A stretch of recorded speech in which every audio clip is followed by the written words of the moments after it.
In this video right here, I'll be showing you guys how you can manually scan your PC for malwares.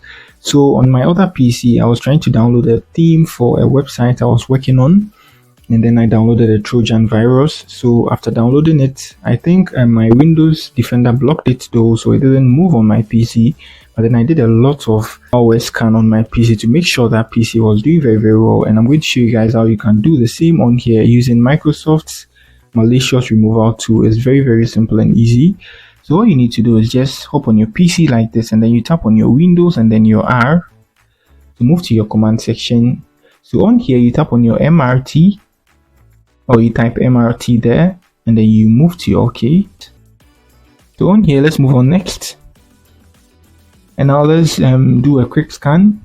You can do a full scan and you can do a customized scan as well. So this is for tutorial purposes, so let me run a quick scan here.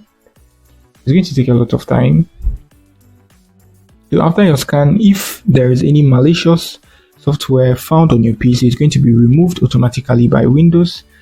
So that's it on how you can manually search for malicious software on your PC. You should be doing this, I think, weekly. If you really use your PC to work, you should be doing this all the time to prevent yourself from getting attacks. So that's it for the video. If you are new here, try to give me a like and also subscribe to my channel. Peace.